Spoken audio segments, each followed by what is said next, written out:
બાલોદમાં ભૂમાફિયાઓ ગૌચરની જમીન પચાવી પાડી ખેતી શરૂ કરી દેતા ભૂખે મરતા પશુઓના વહારે ગ્રામજનોએ ધાવો બોલાવ્યો હતો। સ્થાનિકોએ ગેરકાયદેસર કરાયેલી ખેતીનો પાક ઉખાડી ફેંક્યો હતો।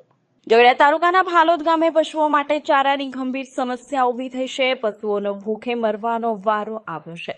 આ પાછળનું કારણ દુષ્કાળ કે કુદરતી આફત નહીં, પરંતુ ભૂમાફિયાઓની દાદાગીરી કારણભૂત છે। ભાલોદ ગામની સીમમાં ગૌચરની જમીન ઉપર જમીન માફિયાઓએ કબજો જમાવી અહીં ખેતી શરૂ કરી દીધી છે।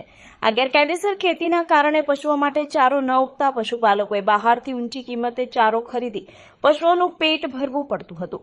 નેતાઓ અને સરકારી બાબુઓને અનેક રજૂઆતો બાદ પણ સમસ્યાનો હલ ન આવતા આખરે ગ્રામજનો વિફર્યા હતા। હાથમાં ડાંગ અને ધારિયાઓ સાથે ગ્રામજનોનું ટોળું ગૌચરની જમીન ઉપર ધસી ગયું હતું અને ગેરકાયદેસર રીતે પાકને ઉખાડી ફેંક્યો હતો। આ ગોચર જે ગાય માટે કરેલું છે એને હવે ફરીને બી કોઈ બી પાછું યુઝ કરશે એની માટે તો અમે ગામ લોકો પાછા આવું કરીશું ને આ જિંદગીનું ગોચર છે, પેઢી પેઢીનું છે, હંમેશા રહેવું જોઈએ ને ગાય માતાનું કોઈ સીનવાનું કોશિશ ના કરે ને કરતા હોય તો મહેરબાની કરીને કરશો નહીં। અમારે તો ગોચર જોઈએ, અમારી ધોળ ધાકર રનમાં છૂટું ચડીને આવવું જોઈએ।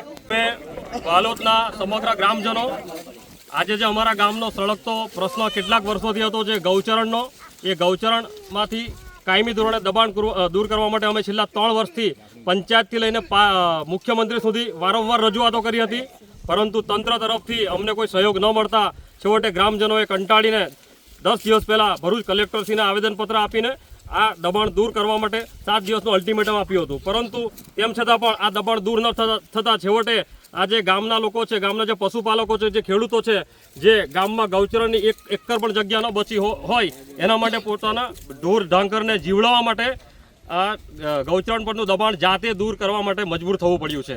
આ એક દુઃખની બાબત છે કે આજે જ્યારે સરકાર આજે ખેડૂતો માટે ગૌચરણ માટે પશુપાલકો માટે જ્યારે વિકાસની વાતો કરતી હોય ત્યારે આ ગામમાં એક ફલિત થાય છે કે જ્યારે ગૌચર માટે 1 એકર પણ જગ્યા નથી બચતી તો ક્યાંનો આ વિકાસ સરકાર કરી રહી છે એવું અમને લાગી રહ્યું છે।